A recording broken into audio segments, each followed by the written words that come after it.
తెర మీదకి మళ్ళీ ఆంధ్ర, తెలంగాణ అనే వివాదాన్ని తీసుకొచ్చి పవన్ కళ్యాణ్ అన్న ఒక్క వర్డ్‌ని అంటే కోనసీమ మీద తెలంగాణ వాళ్ళ కళ్ళు పడ్డాయేమో, దిష్టి తగిలిందేమో అన్న మాటని దాన్ని ఇప్పుడు తెర మీదకి తీసుకొచ్చి అందరికంటే పెద్ద ఎక్కువ చేస్తున్నారు. కాంగ్రెస్ మంత్రులే చేస్తున్నారు. అదే. అంటే ఆయన నోరు జారిండు తప్పది. నాకు పవన్ కళ్యాణ్ అంటే చాలా గౌరవం, అభిమానం కూడా. ఆయన ఒక రెవల్యూషనరీ మైండ్ సెట్ ఉన్న వ్యక్తి. సరే ఆ మాట అనకూడదు, ఎట్లా నోరు జారిండు. ఎప్పుడు కూడా కోనసీమ అంటే మీద నా వ్యాఖ్యల్ని వక్రీకరిస్తున్నారు అని చెప్పేసి ఆయన లెటర్ కూడా విడుదల అంటే చేయలేదు. నేనేమంటున్నా అంటే ఫుల్ ఆయన స్పీచ్ వింటే మనం వక్రీకరించాలి లేదు తెలుస్తుంది. కానీ ఆయన మాట్లాడే మాటలలో స్పష్టంగా ఒక మాట ఏం కనబడ్డది అంటే దిష్టి తగిలిందేమో, అందుకే ఆకులు లేకుండా మొండ్యాలు కనబడుతున్నాయి కొబ్బరి చెట్లకు. తెలంగాణ వాళ్ళు బాగా అభిమానిస్తారు ఈ కోనసీమ అంటే, వాళ్ళ దృష్టి ఏమన్నా పడ్డదేమో అని పాజిటివ్గానే అన్నాడేమో ఆయన, మనకు తెలియదు. ఆయన పాజిటివ్గా అన్నా అనుకొని అనొచ్చు. దిష్టి అనేది సహజంగా ప్రజలలో ఉంటుంది, దాన్ని అంత పెద్ద ఇష్యూ చేయాల్సిన అవసరం లేదు. బట్ తెలంగాణ ప్రజల దిష్టి తగిలింది అనేది కంటే కూడా కోనసీమ పచ్చగా ఉంటుంది, ఎవరైనా కూడా దాన్ని చూసి ఆనందపడతారు. వాళ్ళ దిష్టి తగిలిందేమో అంటే అయిపోయేది. తెలంగాణ పదం వాడడం వల్ల వివాదాస్పదమైంది, అది విత్డ్రా చేసుకోవాలి. ఆయన ఆ వక్రీకరించినా కూడా అలా ఆయన మాట అన్నాడు కాబట్టి పవన్ కళ్యాణ్ తెలంగాణ అనే పదాన్ని విత్డ్రా చేసుకోవాలి. దాన్ని క్రిటిసైజ్ చేస్తే సరిపోద్ది. బట్ ప్రతిదీ ఒక ఇష్యూ అవుతున్నది. ఇప్పుడు ఎస్పి బాలసుబ్రహ్మణ్యం విగ్రహం కూడా రవీంద్ర భారతిలో పెట్టడం అనేది, దాన్ని నేను కూడా ఒప్పుకోనమ్మా. ఎందుకు ఒప్పుకోనంటే చాలామంది తెలియదు వ్యతిరేకించే వాళ్ళకు. జాతీయ గీతం ఉందా, తెలంగాణ జాతీయ గీతం అందశ్రీ గారు రాసింది. ఆ లాస్ట్లో స్వరాష్ట్రమై తెలంగాణ సుభిక్షంగా ఉండాలి అనే లైన్ను తీసేస్తేనే నేను పాడుతా అన్నాడు బాలసుబ్రహ్మణ్యం. ఈ పాట ఆయనతో పాడించాలని రస్మయ్య బాలకిషన్ పోయిండు ఆయన దగ్గరికి, అందశ్రీ రాసిన పాటను. కేసీఆర్ గారు దానిలో కొన్ని సవరణలు చేశారు. ఆయనకు పాట బాగా నచ్చింది, పాట బాగుంది, కానీ ఈ లాస్ట్ లైన్ తీసేస్తే నేను పాడతా అన్నాడు. ఒక గాయకుడిని అంటే ఆ రాష్ట్రానికి అంటగట్టడం కరెక్ట్ కాదు కదా సార్. నేను అనేది అట్లా కాదమ్మా. మరి గాయకుడు ఎందుకు పాడలేదు? తెలంగాణ ప్రజలు 3 కోట్ల మంది తెలంగాణ కావాలనుకున్నప్పుడు స్వరాష్ట్రమై తెలంగాణ సుభిక్షంగా ఉండాలంటే స్వరాష్ట్రం అనే పదమే తన గొంతులో రావద్దనుకున్న వ్యక్తి కదా ఆయనే. రాజకీయంగా ఉన్నదా లేదా ఆయన లోపల? మరి పాట పాడేవాడు ఏ థర్డ్ క్లాస్ అయినా పాడుతున్నాడు కదా, క్లబ్ సాంగ్స్ కూడా పాడిండు కదా బాలసుబ్రహ్మణ్యం. ఇక్కడ ఎందుకు అడ్డం వచ్చింది ఆయనకు?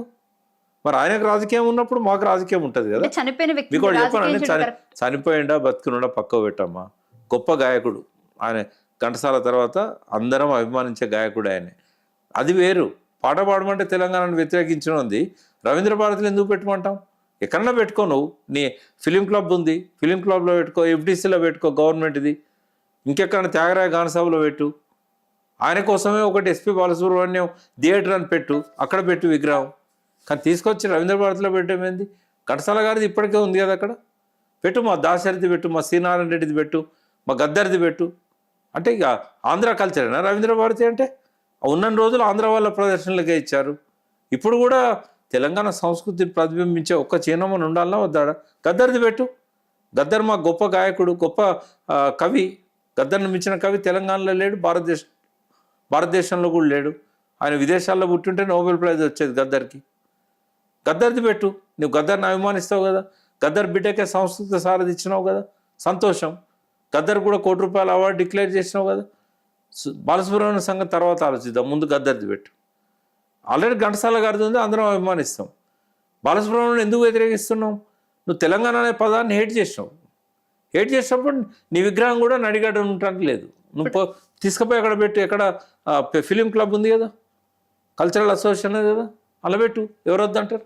మాకు ఆయన మీద అభిమానమే, కానీ రాజకీయం చేసిండు కాబట్టి మేము రాజకీయం చేయాల్సి వస్తుంది. కాబట్టి నేను ఎవరైతే బాలసుబ్రహ్మణ్యం విగ్రహాన్ని రవీంద్ర భారతిలో పెట్టొద్దు అంటున్నారో వాళ్ళకు నేను సపోర్ట్ ఇస్తాను. రైట్. ఇంకా ఎన్టీఆర్ విగ్రహం గురించి ఏం చెప్తారు? ఎందుకంటే జూబ్లీ హిల్స్ లో గెలిచిన తర్వాత మొట్టమొదటిసారిగా మేము వెంటనే ఎన్టీఆర్ రాజకీయాల కంటే ఎక్కువగా నటుడమ్మా. ఆయన ఆరాధించే వాళ్ళు దేశం అంతా ఉన్నారు. ఆయన పీరియడ్లో ఈ వివాదమే రాలేదు తెలంగాణ ఆంధ్ర అని. కాబట్టి ఆయన విషయంలో ఎవరికి అభ్యంతరం? అంటే కాంగ్రెస్ పార్టీ విగ్రహం పెడతానని చెప్పింది కదా సార్. పెట్టనియండి, ఎవరికి అభ్యంతరం ఉంది? ఎవరికి అభ్యంతరం లేదు. ఇప్పుడు టీఆర్ఎస్ వాళ్ళు ఎన్నో దిక్కులా ఎన్టీ రామారావు విగ్రహాలు పెట్టారు. ఎన్టీ రామారావును ఒక కళాత్మక దృష్టితో చూసినప్పుడు ప్రతి ఒక్కరు ఆరాధిస్తారు. కాబట్టి ఇప్పుడు నిద్రల కళలో కూడా శ్రీరాముడు అంటే ఎన్టీ రామారావు కనబడతాడు, అది వేరు.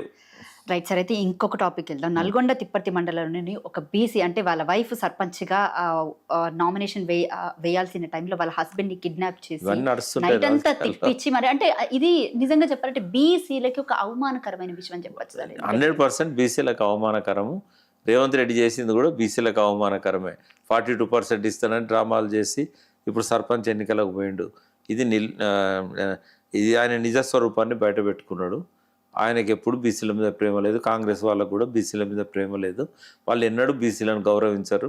బీసీలతో నామినేషన్ వేయడానికి కూడా వాళ్ళు వ్యతిరేకం. ఓపెన్ సీట్ల బీసీలను నామినేషన్ లేనియరు, వేసినా కూడా అంటే గెలవనియరు. ఒక రెడ్డి సామాజిక వర్గానికి సంబంధించిన వ్యక్తి వాళ్ళే చేస్తారు, ఇంకెవరు చేస్తారు? అదే కోమటిరెడ్డి వెంకటరెడ్డి అనుచరుడు ఎవరైతే జైలుకి వెళ్ళి వచ్చాడో అతన్ని తెచ్చుకున్న తర్వాత ఇతన్ని నైట్ అంతా తిప్పి మూత్రం తాగించడాన్ని అసలు ఏ రకంగా చూస్తారు సార్? ఇది వాళ్ళ కల్చర్ అమ్మా, అది కాంగ్రెస్ పార్టీ కల్చర్. అది మా ప్రజలకు తెలివి లేక దద్దమ్మలై అటువంటి వాళ్ళని గద్దెకెక్కించిండ్రు.